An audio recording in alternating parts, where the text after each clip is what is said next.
하나님의 말씀은 고린도전서 3장 18절에서 20절의 말씀입니다. 아무도 자기를 속이지 말라. 내 중에 누구든지 이 세상에서 지혜 있는 줄로 생각하거든 미련한 자가 되어라. 그리하여야 지혜로운 자가 되리라. 이 세상 지혜는 하나님께 미련한 것이니 기록된 바 지혜 있는 자들로 하여금 자기 괴열에 빠지게 하시니라 하셨고, 다 같이 읽으시겠습니다. 또 주께서 지혜 있는 자들의 생각을 헛것으로 아신다 하셨느니라. 아멘. 아는 것이 힘이다 라는 말이 있죠. 또 모르는 게 약이다 그런 말도 있지 않습니까? 어느 것이 옳은 거예요? 아는 것이 힘일 경우가 있고 또 모르는 게 약일 경우가 있죠. 케이스 바이 케이스, 경우에 따라 다를 것입니다. 이 세상 지혜의 가치를 논할 때 이 세상 지혜는 한편으로는 효용이 분명히 있고 다른 한편으로는 한계가 있습니다.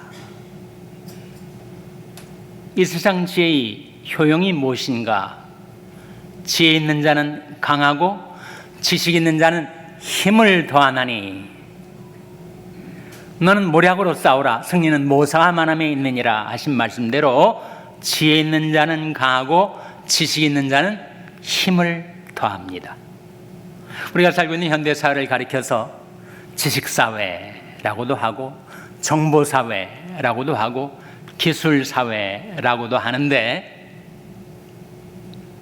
아는 것이 힘이죠. 지식과 정보와 기술이 힘입니다. 한국 사회에서 지식이 가장 많은 선생이 한 명 있었는데, 지 선생이라고 들어보셨어요? 지 선생? 네이버의 지식인을 가리킵니다. 지 선생을 제끼고 미국과 세계에서 가장 많은 지식을 가지고 있는 선생이 또한 등장을 했는데, 구 선생입니다. 구 선생. 구 선생은 뭘까요? 구글 선생이란 말이죠. 근데 구 선생보다 더 영상으로 화면으로 궁금한 지식을 우리에게 전달해주는 또 다른 선생이 있었으니 바로 유 선생이었단 말이죠. 유 선생은 누구였어요? 유튜브 선생. 희한하게 우리 교회 부부가 앞에 앉아 있는데 남편은 유씨고 부인은 구씨입니다. 실제로 한국에서 선생 일을 하신 유 선생과 구 선생이 부부가 됐으니 정말 막강한 부부가 아닐 수가 없습니다. 그런데 그 구 선생과 유 선생을 제끼고 최근에 정말 많은 지식을 가지고 있는 선생이 나타났는데 그게 바로 최 선생입니다. 누굴까요? 최 GPT 선생. 못지않게 또 한 선생이 등장했으니 바로 제 선생입니다. 제 선생. 누굴까요? 제미나이. 이 세상 지혜는 나름대로 효용이 있습니다. 가치가 있어요. 그러나 한계도 명확합니다. 고린도전서 8장 1절에 같이 읽겠습니다. 1절 말씀 시작. 우상의 제물에 대하여는 우리가 다 지식이 있는 줄 아나 지식은 교만하게 하며 사랑은 덕을 세우나니. 말씀 가운데 지식은 어떻게 만든다고요? 사람을 교만하게 만들어요. 그러나 사랑은 어떻게 한다고요? 사랑은 덕을 세운다. 지식은 사람을 교만하게 만듭니다. 그러나 사랑은 남의 덕을 세워요. 덕을 세운다는 말은 남에게 유익을 끼치고 남에게 도움을 주고 남을 세워준다라는 뜻이죠. 지식과 사랑이 그렇게 다릅니다. 지식은 자기를 교만하게 하고 사랑은 남을 세워주는 것. 다음 구절 2절 말씀해 보시면 역시 같이 읽겠습니다. 시작. 만일 우리가 누구든지 무엇을 아는 줄로 생각하면 아직도 마땅히 알 것을 알지 못하는 것이요. 지식의 한계가 그렇다는 거예요. 만일 누가 무엇을 아는 줄로 생각하면 아직도 마땅히 알 것을 알지 못하는 것. 챗GPT나 제미나이도 뭔가 질문했을 때 대답을 하잖아요. 근데 hallucination이라고 해가지고 자기도 환상에 빠져서 엉뚱한 대답을 해 주는 거예요. 그래서 그것이 아니지 않느냐 다시 물으면 I apologize, 미안하다고, 내가 잘못 알았다고 하면서 다른 답을 내놓지 않습니까? AI가 그럴진데 사람이 무엇을 아는 줄로 생각하면 아직도 마땅히 알 것을 알지 못하는 것이다 라고 말씀하고 있습니다. 그래서 3절 말씀에 같이 읽겠습니다. 3절 말씀 시작. 또 누구든지 하나님을 사랑하면 이 사람은 하나님의 아시는 바 되었느니라. 누구든지 하나님을 사랑하면 이 사람은 하나님의 아시는 바가 되었다. 내가 하나님을 사랑하면 하나님은 나를 아신다는 말씀 아닙니까? 하나님께서 나를 사랑하고 내 계명을 지키는 자에게는 천대까지 은혜를 베푸느니라 이렇게 말씀하신 대로 하나님을 사랑하고 하나님을 사랑하기 때문에 하나님의 계명을 지켜 살게 되면 하나님께서 나를 아시고 그리고 천대까지 은혜를 베풀어 주신다 하는 말씀이니 지식이 더 중요해요? 사랑이 더 중요해요? 사랑이 더 중요하죠. 한국 최고의 지성인이라고 하는 이어령 교수 얼마 전에 돌아가셨죠. 그가 그 생애의 마지막에 이런 말을 유언처럼 남기고 돌아가셨습니다. 지식보다 사랑을 선택하십시오. 나는 살아오면서 많은 지식을 알았지만 사랑하는 법은 너무 늦게 배웠습니다. 지금 사랑하십시오. 당장 사랑하십시오. 그런 말을 남기고 세상을 떠났습니다. 오늘 본 말씀 고린도전서 3장 19절 20절에 보시면 이런 말씀이 나옵니다. 한번 같이 읽겠습니다. 시작. 이 세상 지혜는 하나님에게 미련한 것이니 기록된 바 지혜 있는 자들로 하여금 자기 괴율에 빠지게 하시느니라 하였고 또 주께서 지혜 있는 자들의 지혜를 생각을 헛것으로 아신다 하셨느니라. 이 말씀 가운데 보면 이 세상 지혜는 하나님께 가지고 나오면 미련한 것이에요. 뭘 안다 하여도 꼭 알아야 할 것을 아직 알지 못하는 것이니까. 그리고 하나님께서 지혜 있는 자들을 자기 괴율에 빠지게 하신다. 괴율에 빠지게 하신다가 어떤 뜻일까요? 자기 꾀에 빠지게 하신다. 자기 속임수에 빠지게 하신다.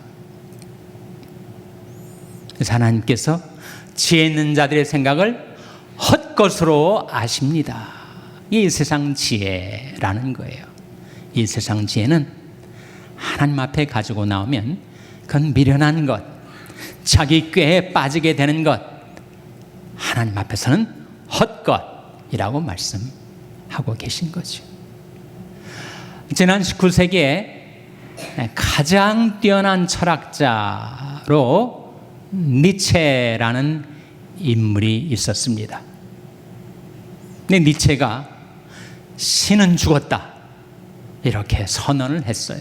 그래서 20세기 들어서 소위 사신신학이 그렇게 많이 나오게 되었는데 그 니체가 창시자인 셈이죠. 그러나 니체가 말한 대로 신은 죽었다. 신이 죽은 것이 아니라 신을 인지할 수 있는 영적인 인지력이 죽었던 것입니다. 이 세상 지혜는 하나님 앞에 미련한 것이요. 살아계신 하나님을 죽었다 했으니 자기 괴율에 빠지고 자기 꾀에 속아 넘어간 것이 아니지 않습니까? 그리고 하나님께서는 이 세상 지혜를 헛것으로 아신다고 하신 것입니다. 그러면 이 세상 지혜 말고 또 어떤 지혜가 있다는 말인가? 하늘의 지혜가 있습니다. 하늘의 지혜. 하늘의 지혜를 사람이 얻으면 인생에게 가장 중요한 두 가지를 얻게 되는 것입니다. 여호와의 말씀에 내 생각은 너희 생각과 다르며 내 길은 너희 길과 달라서 하늘이 땅보다 높음같이 내 길은 너희 길보다 높으며 내 생각은 너희 생각보다 높으니라 하신 그 하늘의 지혜가 하나님의 말씀인 성경 속에 담겨 있는데, 우리가 하늘의 지혜를 깨닫게 되면 우리는 인생의 가장 중요한 두 가지, 생명과 평안을 얻습니다. 디모데후서 3장에 그런 말씀이 나와요. 또 내가 어려서부터 성경을 알았나니 성령은 능히 너로 하여금 그리스도 예수 안에 있는 믿음으로 말미암아 구원에 이르는 지혜가 있게 하느니라. 사람이 하늘의 지혜를 받게 되면 구원에 이르는 지혜를 얻게 된다는 거예요. 그 구원에 이르는 지혜의 내용이 뭡니까? 주 예수를 믿으라, 그리하면 너와 내 집이 구원을 얻으리라 라는 그 하늘의 지혜를 받은 사람은 구원과 생명을 얻게 된다는 말씀 아닙니까?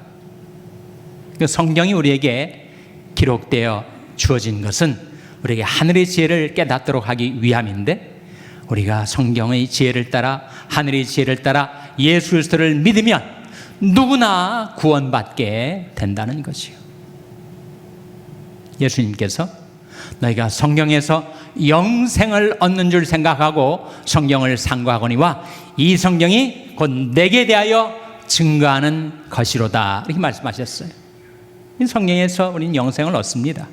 근데 그 성경은 다 예수 그리스도를 증거하고 있고, 성경이 증거하는 예수를 믿은 자는 구원과 생명을 얻게 됩니다. 요한복음 20장에 또 이것을 기록하면 너희로 예수께서 하나님의 아들 그리스도이심을 믿게 하려 하며 또 너희로 믿고 그 이름을 힘입어 생명을 얻게 하려 함이라. 성경이 기록된 목적이 그러하다는 거예요. 사람들로 하여금 예수를 믿고 예수를 믿은 자마다 그 이름을 힘입어 생명을 얻게 하려고. 요한일서 5장에 내가 하나님의 아들의 이름을 믿는 너에게 이것을 쓴 것은 너희로 하여금 너에게 영생이 있음을 알게 하려 함이라. 왜 성경이 쓰여졌는가? 왜 성경이 기록되었는가?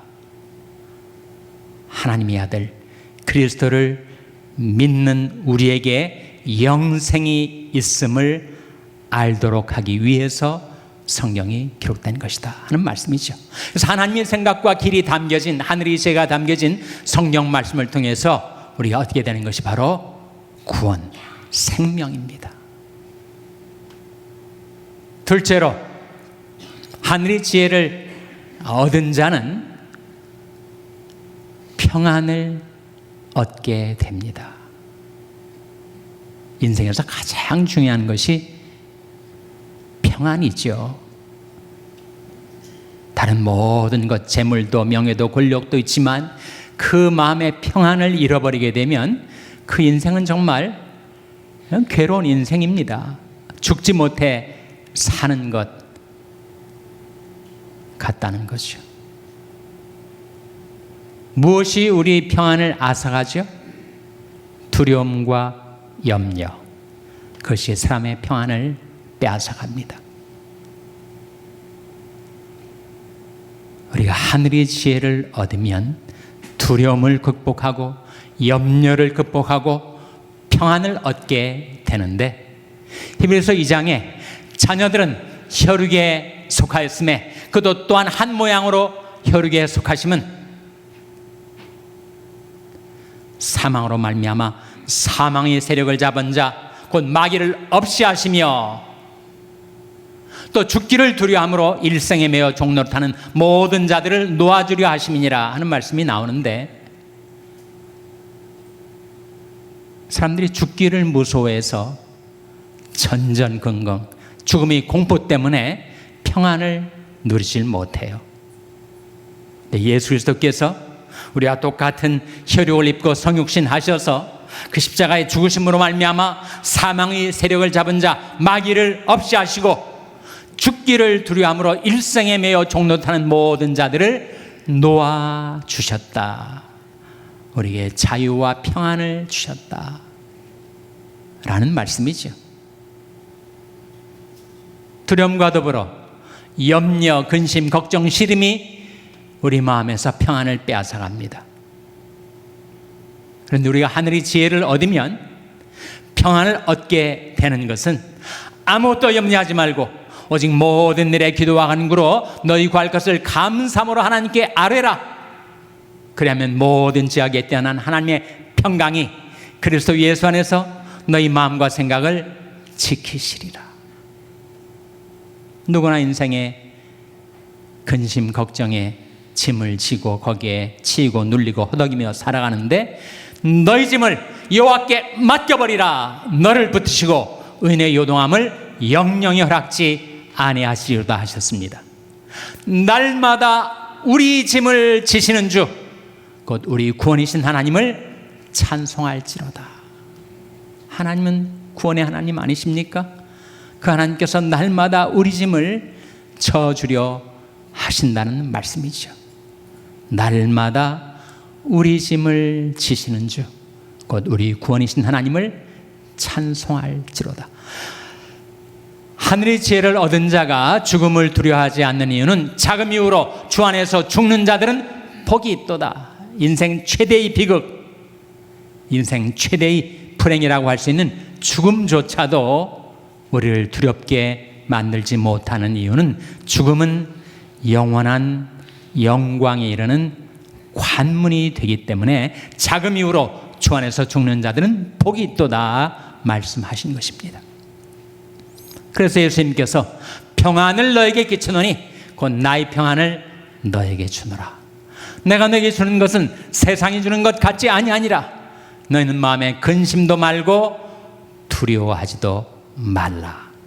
그렇게 말씀하신 거예요.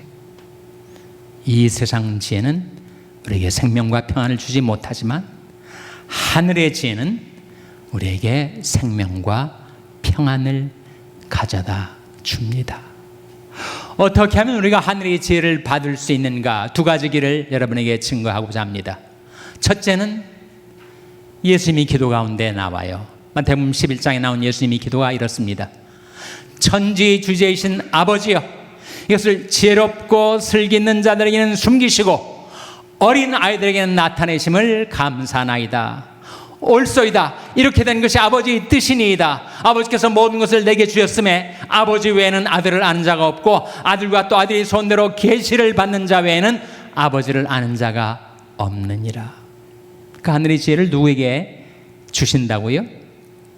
지혜롭고 슬기 있는 자들에게는 숨기시고 스스로 지혜 있다 라고 하는 자, 세상 지혜를 가지고 소위 석학이라고 하는 자, 노벨상을 수상한 자, 지혜롭고 슬기 있는 자들에게는 숨기시고 어린 아이들에게는 나타내심을 감사하나이다. 어린 아이들이 뭘 상징하는 거예요? 겸손을 상징하는 거 아닙니까? 어린 아이들은 자기 부모를 신뢰하죠. 순전하죠. 어른들보다 때가 덜 묻었으니까 못 받아도 겸손하죠. 하나님께서 하늘의 지혜를 스스로 지혜 있다 하고 슬기 있다 하는 자에게는 숨겨버리시고 어린 아이들에게는 나타내신다. 를 계시라고 하지 않습니까? 인간이 자기 지혜로 자기 지식으로 어떻게 하늘의 지혜를 체득할 수가 있겠어요? 그래서 하나님께서 우리에게 계시해 주셔야 알게 되는 것인데 누구에게 계시해 주신다고요? 스스로 지혜 있다라고 생각하지 않고 나는 어린 아이라 미련한 자라고 생각하며 사는 자에게 그 하늘의 지혜를 계시해 주신다는 말씀이죠. 오늘 본 말씀 고린도전서 3장 18절 말씀 같이 읽겠습니다. 시작. 아무도 자기를 속이지 말라. 너 중에 누구든지 이 세상에서 지혜 있는 줄로 생각하거든 미련한 자가 되어라. 그리하여야 지혜로운 자가 되리라. 스스로 지혜 있다고 생각하지 말고 미련한 자가 되어라. 그리하여야 지혜로운 자가 되리라. 갈라디아서 6장 말씀에 만일 누가 아무것도 되지 못하고 된 줄로 생각하면 스스로 속임이니라 말씀하신 대로 하나님께서는 하늘의 지혜를 어린 아이들에게 나타내 주십니다. 둘째로 하늘의 지혜를 얻는 길은 그 지혜를 달라고 하나님께 기도하는 길이죠. 야고보서 1장 말씀에 너 중에 누구든지 지혜가 부족하거든 모든 사람에게 후히 주시고 꾸짖지 아니하시는 하나님께 구하라. 그리하면 주시리라 하지 않았습니까? 구하라. 그리하면 주시리라. 얼마나 확실한 약속이에요. 하나님, 제가 지혜가 부족합니다. 제게 하늘의 지혜가 없습니다. 하오니 모든 구하는 자에게 후히 주시고 꾸짖지 아니하시고 인색하지 않으신 풍성하신 하나님, 관대하신 하나님, 제게 지혜를 주시옵소서라고 구할 때 그 지혜를 주신다는 말씀이죠. 대저 생명의 원천이 주께 있사오니 주의 광명 중에 우리가 광명을 보리이다. 어두운 방에 빛이 비춰져야 우리가 환하게 모든 것을 볼 수 있는 것처럼 주의 광명 중에 우리가 광명을 보리이다. 주의 말씀을 열무로 우둔한 자에게 비추어 깨닫게 하나이다. 이게 우리 기도입니다.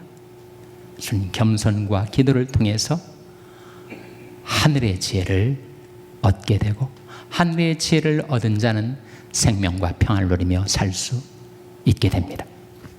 고린도전서 1장 말씀에 십자가의 도가 멸망하는 자들에게는 미련한 것이요 구원을 얻은 우리에게는 하나님의 능력이 됨이라 하는 말씀이 나오죠. 하나님의 지혜에 있어서는 이 세상이 자기 지혜로 하나님을 알지 못하는 거로 하나님께서 전도의 미련한 것으로 믿는 자들을 구원하시기를 기뻐하셨도다 라고 했습니다. 그것이 하늘의 지혜와 세상 지혜가 천양지차로 다른 이유입니다. 하나님의 지혜에 있어서는 이 세상이 자기 지혜로 하나님을 알지 못하는 거로 하나님께서 전도의 미련한 것으로 믿는 자들을 구원하시기를 기뻐하셨도다. 그러니 너희는 마음을 다하여 여호와를 의뢰하고 내 명철을 의지하지 말라. 너는 범사의 그를 인정하라. 그러면 내 길을 지도하시리라. 겸손과 기도로 하늘의 지혜를 얻어 생명과 평안을 누리며 살아가는 여러분 한 분 한 분 되시기를 주님의 이름으로 축원합니다. 기도하시겠습니다. 하나님 아버지, 어린아이와 같은 저희들을 돌아보시고 긍휼히 여기셔서 하나님께 구하오니 하늘의 지혜를 저희들에게 주시옵소서. 하늘의 지혜가 담겨진 성경 말씀을 열어 우둔한 저희들에게 비춰 깨닫게 하여 주시옵소서. 하나님, 하늘의 지혜를 얻어 생명과 평안을 누리며 이 세상을 살아갈 수 있게 하여 주시옵소서. 모든 것 감사드리며 예수님의 이름으로 기도하옵나이다. 아멘.